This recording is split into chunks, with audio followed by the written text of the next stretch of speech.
अस्सलाम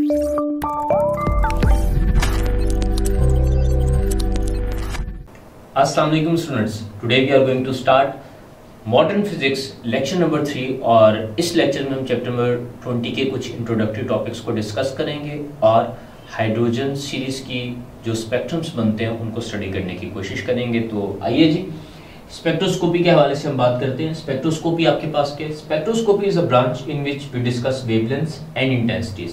किसकी वेवलेंथ और इंटेंसिटीज? इलेक्ट्रोमैग्नेटिक रेडिएशन की। कब कब? जब वो ऑब्जॉर्ब होती हैं या एमिट होती हैं एटम से।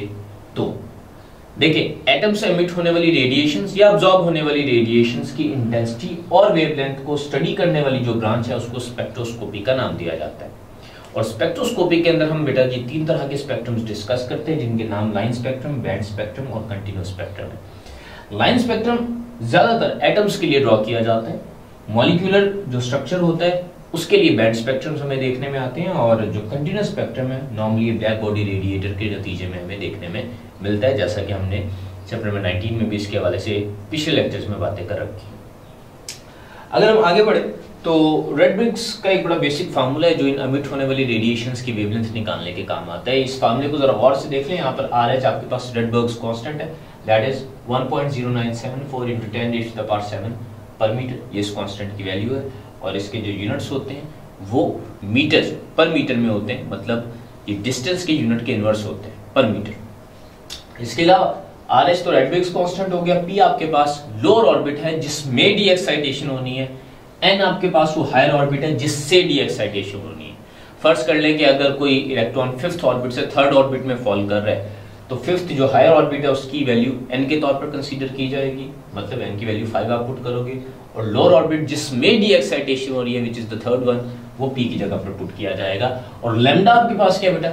Lambda is the wavelength associated during the transition from 5th orbit to 3rd orbit. और ये बात भी याद रखिएगा, जब हम किसी हायर ऑर्बिट से लोअर ऑर्बिट में आते हैं तो वेवलेंथ एमिट हुआ करती है, और जब हम लोअर ऑर्बिट से हायर ऑर्बिट में जाते हैं तो वेवलेंथ अब्सॉर्ब हुआ करती है। वो वेवलेंथ कितनी होगी वो रेडबर्ग्स के फार्मूले से हम यहाँ से निकाल सकते हैं।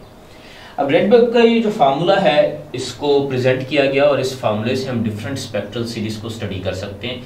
हम डिफरेंट 5 तरह की स्पेक्ट्रल सीरीज डिस्कस करने के लिए जा रहे हैं, बारी बारी इनकी हम बातें कर लेते हैं। First series is the Lyman series, और Lyman series normally ultraviolet region से बिलोंग करती है। ये बनती कब है? देखिए, हाइड्रोजन एटम के हवाले से अगर मैं बात करूं तो जब भी डी एक्साइटेशन होती है किसी भी हायर ऑर्बिट से, पर्टिकुलरली 1st ऑर्बिट में, तो लोअर ऑर्बिट सेम रहेगा हमारा, चाहे दूसरे से पहले में आए, तीसरे से पहले में आए, 10वें से पहले में आए, लेकिन डी एक्साइटेशन पहले ही ऑर्बिट में होनी है। So whenever an electron de-excites from any higher orbit to lower orbit which is the 1st orbit, तो इस डी एक्साइटेशन के नतीजे में जो सीरीज बनेगी वो लेमन सीरीज है, और ये पूरे की पूरी अल्ट्रावायलेट रीजन में फॉल करती है। आइए इसको जरा डिटेल में स्टडी कर लेते हैं। डी एक्साइटेशन क्योंकि 1st ऑर्बिट में होनी है तो यहाँ देखें P की जगह पर मैंने 1 पुट कर दिया। हायर ऑर्बिट डिफरेंट हो सकते हैं।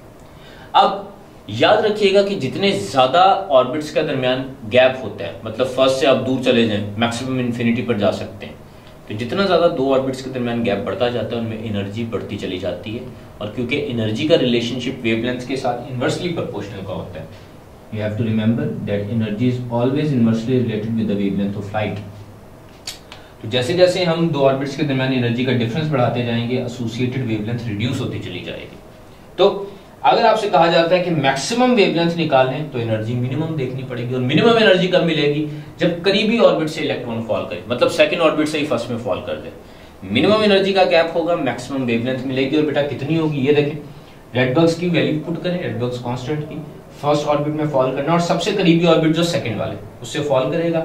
यहाँ से अगर मैं लैम्डा मैक्सिमम की वैल्यू निकालूं वो आती है 122 नैनोमीटर, मतलब लेमन सीरीज में जो सबसे बड़ी वेवलेंथ एमिट होगी वो 122 नैनोमीटर की होगी। अगर आप मिनिमम वेवलेंथ देखना चाहते हैं तो मिनिमम वेवलेंथ के लिए एनर्जी मैक्सिमम होनी चाहिए, और एनर्जी मैक्सिमम कब होगी? जब हाईएस्ट सेल से इलेक्ट्रॉन 1st ऑर्बिट में आकर फॉल करेगा, और हाईएस्ट ऑर्बिट आपके पास मैक्सिमम इंफिनिटी का हो सकता है।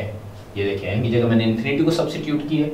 इसको सॉल्व करेंगे तो लैम्डा मिनिमम की वैल्यू आपके पास 91 नैनोमीटर आ रही है, which is the minimum wavelength falling in the UV region belonging to Lyman series. तो लेमन सीरीज की रेंज क्या बनी? 91 नैनोमीटर से लेकर 122 नैनोमीटर, और ये पूरी की पूरी विजिबल पोर्शन से, क्योंकि कम वेवलेंथ है जो अल्ट्रा वायलेट रीजन में जाकर फॉल करती है।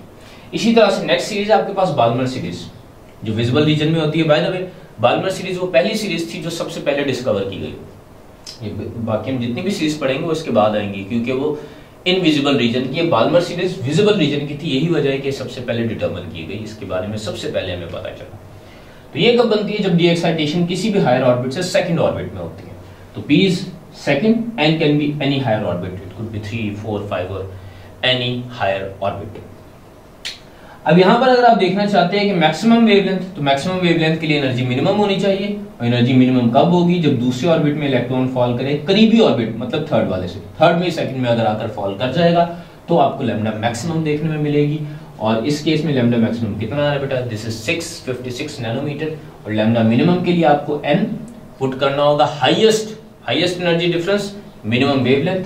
तो हाईएस्ट एनर्जी आपको उस वक्त मिलेगी जब हायर ऑर्बिट आप इंफिनिटी वाला पुट करेंगे और यहाँ से वेवलेंथ निकालेंगे तो 365 नैनोमीटर आ जाएगी इन दिस रेंज। इसी ऑर्डर में बाकी के लिए भी हमने कैलकुलेशन करनी है, आइए उसको भी ब्रीफली देख लेते हैं। पास्टन सीरीज जब डी एक्साइटेशन थर्ड ऑर्बिट में होगी, इसके लिए लैम्डा मिनिमम 820 और लैम्डा मैक्सिमम 1874 नैनोमीटर। आप इन वेवलेंथ की रेंजेस को अगर गौर से देख लें तो वेवलेंथ की रेंजेस सारी की सारी विजिबल पोर्शन से बड़ी वेवलेंथ्स हैं जो इंफ्रारेड रीजन के हिस्से में आती है। इसी तरह अगर मैं ब्रैकेट सीरीज की बात करूं तो डी एक्साइटेशन फोर्थ ऑर्बिट में होंगी, मैक्सिमम वेवलेंथ 50 नैनोमीटर और मिनिमम 1458 नैनोमीटर। और ये वाली वेवलेंथ की रेंज भी सारी की सारी इंफ्रारेड रीजन से बिलोंग करती है। सिमिलरली फंड सीरीज की अगर मैं बात करूं तो डी एक्साइटेशन किसी भी हायर ऑर्बिट से होनी है फिफ्थ ऑर्बिट के अंदर। अगर फिफ्थ ऑर्बिट में डी एक्साइटेशन हो रही है स्टूडेंट्स, तो ये बात याद रखिएगा कि जो मैक्सिमम वेवलेंथ एमिट हो रही है 7455 नैनोमीटर है और जो मिनिमम वेवलेंथ है वो 2278 नैनोमीटर है। और एक बार फिर से अगर आप इन वेवलेंथ्स को देख लें, जो विजिबल पोर्शन से बड़ी वेवलेंथ्स है वो हायर रीजन में जाकर फॉल कर रही है and this whole region belongs to infrared region spectrum. तो यहाँ पर हमारा इंट्रोडक्टरी लेक्चर चैप्टर नंबर 20 का कंप्लीट होता है। Thank you and Allah Hafiz.